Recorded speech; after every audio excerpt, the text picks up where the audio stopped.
ಹಣ ಇಲ್ಲದೆ mobile ಪಡೆದುಕೊಳ್ಳೋ ದುರಾಸೆಯಿಂದ courier ಕೊಡಲು ಬಂದಿದ್ದ ಕೊರಿಯರ್ ಹುಡುಗನನ್ನೇ ಕೊಂದಂತಹ ಭಯಾನಕ ಪ್ರಕರಣ ಬೆಂಗಳೂರಲ್ಲಿ ಬಯಲಾಗಿದೆ. ಡಿಸೆಂಬರ್ 9ರಂದು ಬೆಂಗಳೂರಿನ ವಿಜಯನಗರದಲ್ಲಿ ಈ ಕೊಲೆ ನಡೆದಿತ್ತು. ಅಲಹಾಬಾದ್ ಬ್ಯಾಂಕ್ ಬಿಲ್ಡಿಂಗ್ನಲ್ಲಿರುವ ಆಕ್ಷಿ ಜಿಮ್ನ ಉಸ್ತುವಾರಿ ಕೆಲಸ ಮಾಡಿಕೊಂಡಿದ್ದಂತಹ ಆರೋಪಿ ವರುಣ್ ಫ್ಲಿಪ್ಕಾರ್ಟ್ನಲ್ಲಿ ಫೋನ್ ಬುಕ್ ಮಾಡಿದ್ದ. ಡಿಸೆಂಬರ್ 9ರಂದು ಕೊರಿಯರ್ ಬಾಯ್ ನಂಜುಂಡಸ್ವಾಮಿ ಮೊಬೈಲ್ ನೀಡಲಿಕ್ಕೆ ಅಂತ ಬಂದಿದ್ದ. ಆಗ ಫೋನ್ ಖರೀದಿಸಲು ನನ್ನ ಬಳಿ ಹಣ ಇಲ್ಲದ ಕಾರಣ ವರುಣ್ ಕೊಲೆ ಮಾಡಿದ್ದಾನೆ. ಆನಂತರ ಹೊಸ ಫೋನ್ ಮತ್ತು ಕೊರಿಯರ್ ಬಾಯ್ ಬಳಿ ಇದ್ದ ಹಣವನ್ನ ದೋಚಿದ್ದಾನೆ. ಹತ್ಯೆಯಾದವನಿಗೂ ಹಂತಕನಿಗೂ ಯಾವುದೇ ಪರಿಚಯ ಇರಲಿಲ್ಲ. ಈ ಬಗ್ಗೆ ತನಿಖೆ ಕೈಗೊಂಡ ವಿಜಯನಗರ ಪೊಲೀಸರು ಪ್ರಕರಣ ಭೇದಿಸಿದ್ದು ಆರೋಪಿ ವರುಣ್ನನ್ನ ಬಂಧಿಸಿ ಕೊರಿಯರ್ ಬಾಯ್ನಿಂದ ದೋಚಿದ್ದ 10,000 ನಗದನ್ನ ವಶಪಡಿಸಿಕೊಂಡಿದ್ದಾರೆ.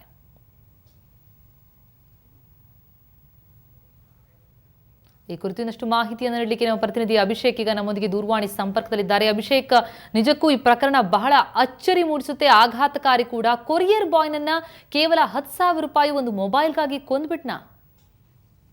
ಎಸ್ ಪ್ರತಿಮಾ, ಒಂದು ಯಾವುದೇ ರೀತಿಯಾದಂತಹ ಹತ್ಯೆಗೂ ಹತ್ಯೆ ನಡೆದಿದ್ದವನಿಗೂ ಮತ್ತೆ ಹತ್ಯೆ ಹಂತಕನಿಗೂ ಯಾವುದೇ ರೀತಿಯಾದಂತಹ ಒಂದು ಸಂಬಂಧ ಇರೋದಿಲ್ಲ, ಯಾವುದೇ ಪರಿಚಯ ಕೂಡ ಇರೋದಿಲ್ಲ. ಆತ ಮೊದಲನೇದಾಗಿ ಹತ್ಯೆ ಮಾಡೋನು ಮುಖ ಕೂಡ ನೋಡಿದ್ರಿಲ್ಲ, ಆದ್ರೂ ಕೂಡ ಈ ಒಂದು ಕೊಲೆ ನಡೆದಿರುವಂತದ್ದು. ಫ್ಲಿಪ್ಕಾರ್ಟ್ ಅಲ್ಲಿ ಒಂದು ಹೊಸ ಫೋನ್ ಅನ್ನ ಖರೀದಿ ಮಾಡಿರ್ತಾನೆ.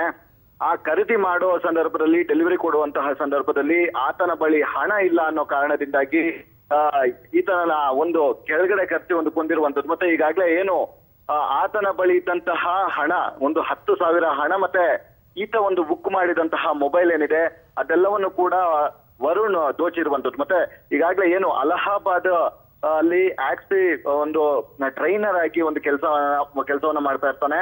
9ನೇ ತಾರೀಕು ಈ ರೀತಿಯಾಗಿ ನಿಮ್ಗೆ ಕೊರಿಯರ್ ಬಂದಿದೆ ಅನ್ನುವಂತಹ ಮಾಹಿತಿಯನ್ನ ಆತ ಕೊಡ್ತಾನೆ.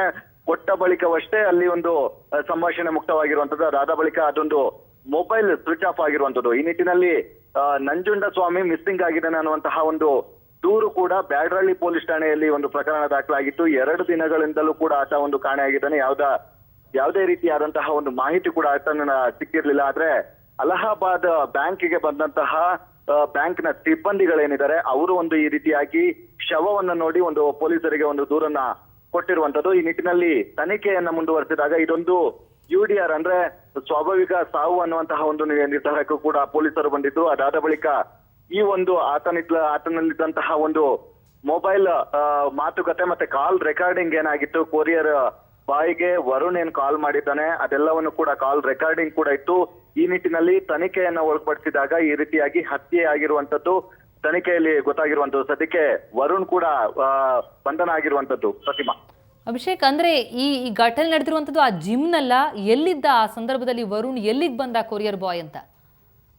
ಪ್ರತಿಮಾ, ಮೊದಲಿಗೆ ಕೊರಿಯರ್ ಬಾಯ್ ಹೇಳ್ತಾನೆ, ನಾನು ಮೇಲ್ಗಡೆ ಬರ್ತೀನಿ, ನಿಮ್ಮ ಆಫೀಸ್ ಮುಂದೆನೆ ಬರ್ತೀನಿ, ಅಲ್ಲಿ ಡೆಲಿವರಿ ಮಾಡ್ತೀನಿ ಅನ್ನುವಂತಹ ಮಾತನ್ನು ಕೂಡ ವರುಣ್ಗೆ ಹೇಳಿರ್ತಾನೆ. ಆದ್ರೆ ವರುಣ್ ಬೇಡ, ನಾನೇ ಅಲ್ಲಿಗೆ ಬರ್ತೀನಿ ಅನ್ನುವಂತಹ ಮಾತನ್ನು ಹೇಳಿ ಅಲ್ಲಿ ಸ್ವಿಚ್ ಆಫ್ ಅಲ್ಲಿ ಆಗಿರುವಂತದ್ದು. ಮತ್ತೆ ಆತ ಕೆಳಗಡೆ ಬಂದ ತಕ್ಷಣ 10 ನಿಮಿಷದವರೆಗೂ ಕೂಡ ಏನ್ ಮಾಡ್ಬೇಕು ಅನ್ನುವಂತಹ ತೋಚಿರ್ಲಿಲ್ಲ. ಅದಾದ ಬಳಿಕ ಆತನಲ್ಲಿದ್ದಂತಹ ಸಣ್ಣ ಚಾಕುವಿನಿಂದ ಆತನ ನಂಜುಂಡಸ್ವಾಮಿಯನ್ನ ಕೊಂದಿರುವಂತದ್ದು.